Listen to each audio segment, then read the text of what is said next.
AI is trained to make you feel right. Market research helps you be right. Welcome to Opportunity Minded, a series for enterprise leaders, corporate strategists, and forward thinkers like you who want to drive business growth. Each episode focuses on a distinct strategic approach to help you unlock opportunities with actionable insights. I'm your host, Jessica, a producer at Euromonitor International. Today I'm joined by Lamine Lawaznia, who leads AI innovation across our research workflows and platform features. We're talking about how and when to use GenAI in market research so you can go faster and stay credible. So I'd like to start off by asking you, Lamine, what was the first time that you got truly excited about the capabilities and possibilities of GenAI and market research? I've been using generative AI since the very early days. So I guess there are multiple moments where I felt really excited. It's really difficult to pinpoint one in particular. But I would say quite early on, after playing around with it, as most of us did, I started applying it to specific research use cases. And I remember one where I needed to prepare for a presentation, and that involved comparing US consumers and Chinese consumers with regards to snacking. And I thought, I'm going to give this task to, at that time it was ChatGPT, and see how it performs. And I was remarkably impressed by what it had produced. It was confident, it was definitely plausible, it was highly relevant. And I think about how much time I actually put early to actually review all the sources necessary. The fact that ChatGPT back then was able to synthesize a really coherent, plausible sounding answer in such a quick time was truly impressive. It was really something quite magical. Yeah, I think we've all had that experience where you put something in and what you get back, it feels like magic. But then where does that magic start to go wrong for teams? I think the longer you use generative AI, the more you become aware of some of its flaws. And so really there's three key things for me in market research. The first is around confidence. Generative AI sounds great. It's always going to sound plausible, but that leads to what we call the plausibility trap. So some of our listeners might be familiar with the term hallucinations, essentially very confident sounding incorrect answers. And that's one of the things to be concerned about when using generative AI in any use case. The second thing is the nature of how large language models work. And fundamentally, they are probabilistic rather than deterministic. So it means they predict a response, but it doesn't guarantee that the same response will always come out. So I could run a particular question, you could run another question. It's the same question at the same time using the same AI models, the same parameters, and you might get a different response. In fact, you probably will get a different response. So getting different answers every time you run a model is something that we generally refer to as the slot machine effect. The third thing I would say here is that AI can be very agreeable, and that leads to what we call either agreement bias or sycophancy. So I'm sure we've all noticed that moment where we tell AI something and then we forget a piece of information and we go back and we say, hey, I forgot to tell you this, and it completely changes its mind. You're absolutely right. Exactly. And that can be the danger of using it. So whilst these three traps are something for us to be aware of, they aren't reasons not to use AI. It's just a reason to use AI with intention and with caution in some cases. So generative AI is often a really good starting point, but as you progress and want to create real business impact, you might then need to apply specific data sources, specific special context, and specific adjustments to how the AI models work in order to get the full value from them. I'd really love to show what those differences are. So I'd like to play a game that we're calling Prompt or Pass to help make this idea a little bit more tangible. So I'm going to give you real research scenarios that someone might take to a widely accessible chatbot. Your job is to tell me if it is a prompt, it's a great place to use GenAI, or pass, time to slow down, bring in the experts, structured data, or methodological guardrails. So, are you ready to go? Let's do it. So our first one is Scan public sources and summarize how longevity is framed in wellness today. For me, that's a prompt, actually 100%. If you're just trying to get a quick understanding of how a particular document or trend is in a summary, I'd say prompt away. I'm on it. All right, so the next one is Estimate next year's market value for ready-to-drink coffee products to include in an investor deck. I think that one is a pass. Okay. what we're trying to do at that point is to create an estimate which requires specialist thinking and context. It also requires synthesis of multiple sources of information, and you probably also want consistency as well. So you don't want to fall into that AI slot machine effect. So for me, that one's a pass. That's one where we might need to work with intention. The next prompt is Generate 3 plausible hypotheses for why the ice cream category is softening in Mexico. I'd say this one is a prompt, but it is a prompt with caution or prompt with intention. So there's nothing wrong with generating plausible hypotheses for why the ice cream category in Mexico might be softening. It's actually really good to ensure that you're hitting all of the most obvious answers, and that's what will come through from the AI. But I think when you want to then start confirming things, that's where there's a real risk involved with using AI. And in particular, you might need some specialist context or specialist data sources. I'm thinking, for instance, of consumer surveys. That will give you real information from the consumer perspective of what they're thinking. I'd also say that expert interviews are a really important source for that particular type of question, ensuring that experts in the market are also seeing that, and then there isn't any sort of hidden or unspoken kind of reason for why the Mexican ice cream market might be softening. Recommend the top 3 markets to launch a robotic vacuum, factoring in competition and consumer willingness to pay. Okay, I think this one is most likely going to be a pass. This is a perfect example of where if you're not providing the right context in the form of data or thinking, the AI might draw incorrect conclusions. And this is also where AI sycophancy can haunt you, and the risk of confirmation bias is very real. So I would say this one is an example of a pass, of where you really do need to work with intention. That's not to say don't use AI at all, but it needs a lot of guardrails that go around it. all right. Last one. Confirm that consumers in Southeast Asia prefer premium imports to justify premiumization. Yeah, and I think this one's a pass. I think you can come up with hypotheses with generative AI. There's nothing wrong with that. But I think when it comes, the key word in that sentence for me is confirm. And when we need to confirm something, I think we need specialist data, specialist context, and human expertise to really make sure that we're moving forward with correct assumptions.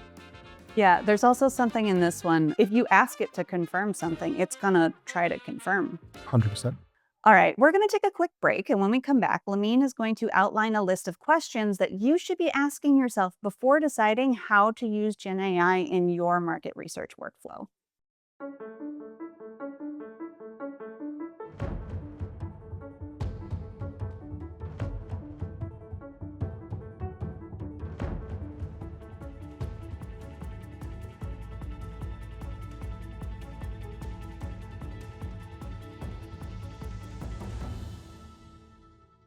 Now let's get into these questions. What are the questions that smart researchers need to be asking themselves before they make that call of to use GenAI or to seek expert advice? I think the first question that I always ask myself is, what is the cost of being wrong? Not all questions carry the same stakes. Some offer incredibly low risk exploration, or where you might want to be sharing some ideas with colleagues in a sort of low risk environment. But obviously other things might be higher risk. Some things might be, a multi-billion-dollar investment that you're looking for a decision on. And therefore the cost of being wrong might be incredibly high, and in some cases even career ending. So this is where we might need to apply a different level of caution. So what is the cost of getting it wrong? Can you give us some examples of prompts that might have that lower cost? So examples of lower costs are really where there isn't much at stake. You might just want to be validating or bouncing ideas off of colleagues. You might even want to put something into an early POC or a pilot, but fundamentally there isn't a large amount of capital or even sort of professional risk associated with the outcome. Okay. So calling back to our game, that was the ones where we were hypothesizing or giving probable reasons, just sort of generating some ideas. The flip side of that is where you've got, very important, multi-million or multi-billion-dollar decisions that are coming out the other end, people's professional reputations are on the line. There are impacts to team structure. There are consequences to a decision that you may make. And what I would say is going further than that. These days, obviously, AI is being used in a lot more of an integrated fashion into people's workflows, agentic AI, so to speak. And so we might be actually using AI to replace parts of the human workflow. And at that point, obviously, you really need to make sure that the outcome is sufficient, it's high quality, and it's reproducible. Because that cost is not only high monetarily, but like on a human level, that is a high cost. And it's ongoing. Mm. Once you bake something into a workflow, it's not a single decision that's being made, it's 1,000 decisions being made over the course of months and years. All right. What other questions might people need to ask themselves?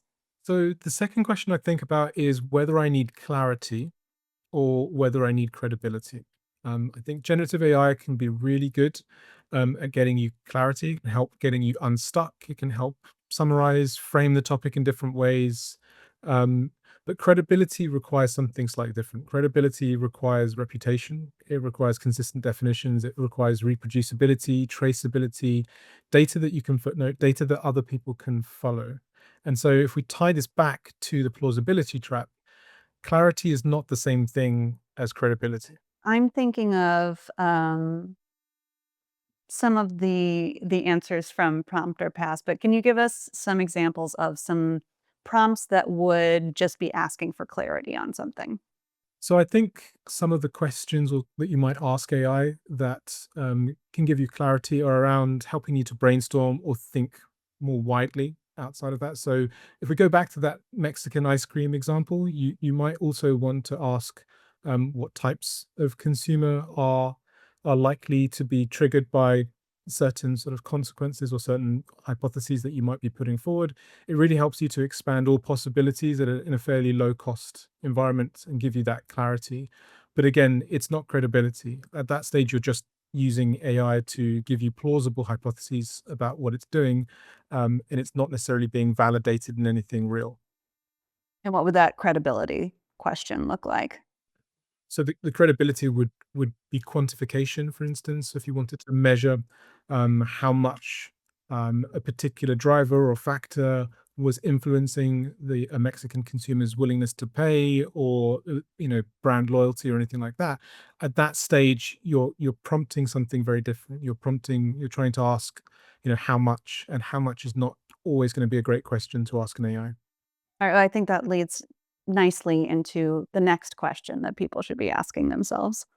Yes, absolutely. So the third question that I tend to ask myself is, does this need to be reproducible?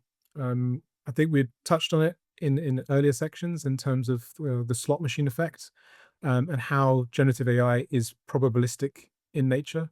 Now, there are things that we can do, again, thinking about using AI with intention, there are things that we can do to make it more deterministic rather than probabilistic, to narrow down a range of possibilities in terms of what the AI might generate. But ultimately, we do have to bear in mind that large language models are there to predict the next word and sometimes the next action.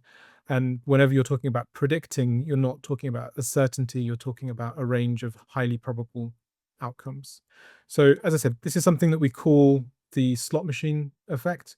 And there are scenarios, for instance, like trying to size a market or to quantify how much something is important to a particular consumer group, where this type of answer isn't always going to be reproducible.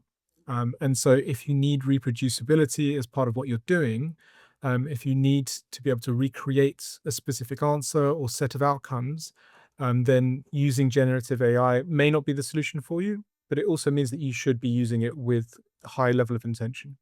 Got a pretty good handle on what a prompt for this would be, something that doesn't involve numbers. So just that like creative ideation, bouncing ideas, kind of brainstorming things. But can you give some specific examples of what a pass would be for this one? We've used it, for instance, to test the thesis on how well it can market size a particular category. So if I wanted to ask it a question that says, what is the value of all pet care sales in Germany, for instance, that's something that we've done a lot of testing on in the last couple of years. And it's generally speaking not something that you can use just free AI tools with. It will always generate different values, and we've got plenty of examples and evidence to show that it's not just a small variation. Sometimes it can spit out an answer that says it's worth $2 billion in 2024, and then others might say $20 billion. So the range is huge. That level of variability is not something that businesses can rely on. Something that I've run into is I might get a good response this week, but if I need to do the same thing next week, I can't get the same response from that. And I imagine if you're trying to run a report over time, you're not going to be able to reproduce things. That is also correct. I think the other thing we have to remember with generative AI is that everything is moving incredibly quickly. We're not working in necessarily a stable environment. Models are being changed and tweaked all the time. There are new functions and features. There are additional data sets which you can load in, and so it's kind of like trying to play chess on a ship, where all the pieces are moving slightly to the left and slightly to the right. Like you're playing chess on a ship, but then also like every couple of weeks they grab the board out from underneath you and put a new updated board underneath it. And you're like, well, I just got used to this board. That is entirely correct, right? There are things that you can do to stabilize your environment. And this is again where using generative AI with intention works really well, because you can kind of lock your production environment, make sure that you keep on using the same models, et cetera, et cetera. But when you're using free Gen AI tools, you don't have that luxury. You are using whatever is available, and there might be things in the background that are changing that you wouldn't even see. So again, it's the difference between free AI and using AI with intention. Moving on to question number 4. What have we got? So the fourth question I ask myself is whether or not the AI needs any specialist context. And that specialist context can largely take the form of data, tooling, or even specialist experts or input or context, right? These large language models are incredibly powerful. They're trained on God knows how many billions of parameters, and they keep on growing and they keep on becoming more sophisticated. But they can only train on public domain data. And some of our questions, or actually a lot of our questions in the market research sphere, don't just rely on the knowledge that can be found in public domain. And so you need to augment the ability for generative AI to understand some of that specialist context. Now, this is where data providers like Euromonitor come in very handy, because obviously we have a huge volume of high quality private domain data that can help unlock or augment using generative AI. But without that, you are confined to what AI has been trained on, which is a lot of Reddit, a lot of Wikipedia, and a lot of other public domain sources. I'm going to give my best crack at the prompt or pass examples on this one, because I think we've got some good ones from the game. Is that the prompt on this one would be like the scan publicly available sources to see how people are talking about wellness. And then the pass would be that if you needed validation on the ice cream category in Mexico, you need experts to be able to tell you what's going on. Absolutely. There are certain industries like tobacco, like alcoholic drinks, where sales occur through different channels. Some of them are very open and public, and others are a little bit more on the gray side.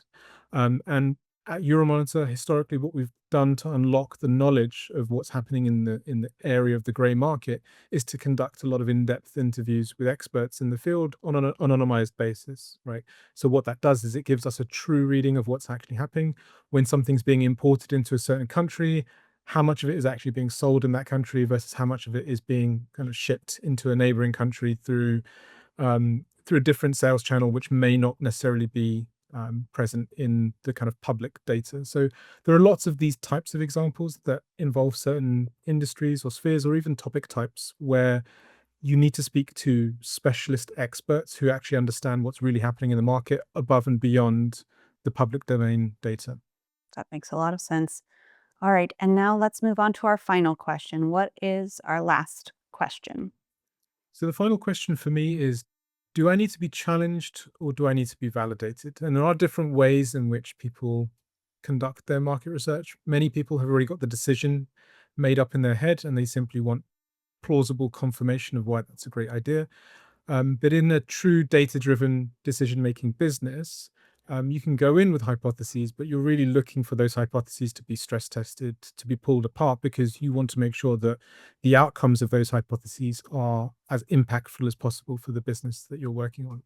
So again, this comes back to the AI sycophancy, or what we refer to as confirmation bias as a service, which is, here's an idea that I've got, and the way that AI models are generally trained, the way that human reinforcement learning works, means that they respond positively to trying to make you happy. And we use a phrase at Euromonitor, which is, AI is trained to make you feel right. Market research helps you be right.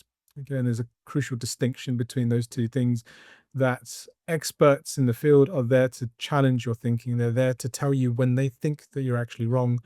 And AI will very rarely do that unless, again, you're using AI with specific intention. Yeah, and I think this kind of loops right back to that, what is the cost of being wrong, right? If the cost is really high, then you need somebody there who's going to tell you that you're wrong if you're wrong, and not just, what an excellent idea. Absolutely. All right, thank you for sharing those questions. And I want to kind of distill this down to make it a practical workflow. What is the simplest, most repeatable workflow that you would recommend for people as they're making their decisions about using Gen AI or experts? Okay, so I think the first step, you can always start with generative AI to brainstorm, to come up with comparisons, to come up with early synthesis. One step that I think that people always miss out is asking for feedback Oh. with generative AI. Okay. Okay. People often give the context and then tell it what to do. What they should be learning to do is also to be asking for feedback. What questions should I be thinking of? Try to proactively get into areas where the AI might need more information. The second step here is verifying with structured data. Now, this also depends on the type of question that you're asking or the type of outcome that you're expecting. But think about, beyond the public domain information, what else does the generative AI tool really need at its disposal? Does it need those consumer survey data? Does it need access to a proprietary data set like Euromonitor's passport data set? And so on and so forth. So think about how you can get that structured data into generative AI. The third step is to review, and this is where we come back to feedback again. So interrogate with human expertise. Don't just trust the outcome. Really validate and make sure that it is in line with what you're thinking, and provide it feedback. Tell it where you think it's wrong. Tell it where you think it can do better. Iterate. It's very rarely going to be a question of it gets it right in the first time. Zero-shot prompting doesn't always work. Okay, and so that's where we get into the fourth step, which is using generative AI again to produce that second, third, fourth outcome, and using it especially for communication, for storytelling, for formatting, for things that generative AI works really well with out of the box. The world of AI changes so fast that chessboard gets swapped out all the time. So, what is changing now that leaders need to be preparing themselves for? Large language models from inception have been about how to predict the next word. It says it in the name, large language models. I think that where we're at right now in 2026 is that everything is moving to what we call large action models, which is how to predict the next action.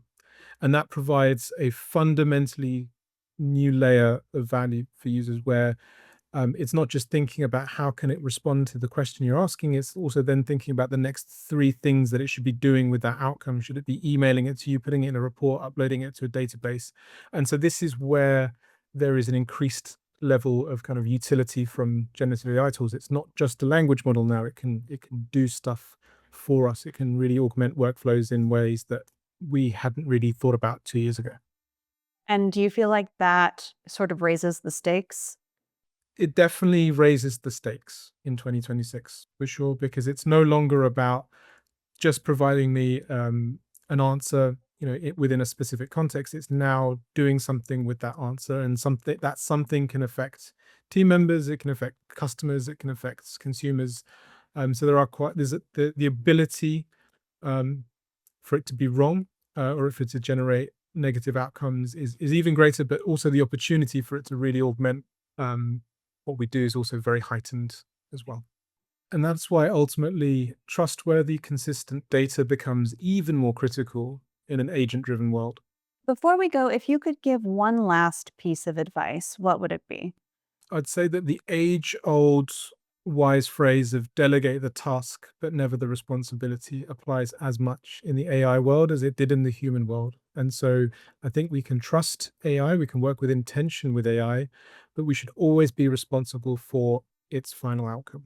Thank you so much for tuning into this episode of Opportunity Minded, brought to you by Euromonitor International, the first destination for organizations seeking growth. A big thank you to Lamine for sharing your expertise with us today. Where can people get in touch with you? LinkedIn is probably the most obvious place. Stay connected with us on social media or visit our website to explore more resources and join our community.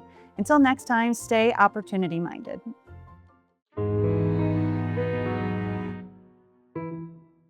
Any favorite prompts? My favorite phrase is ask me any clarifying questions you need before you get started. That's such a hot tip. So you can append that to almost any prompt.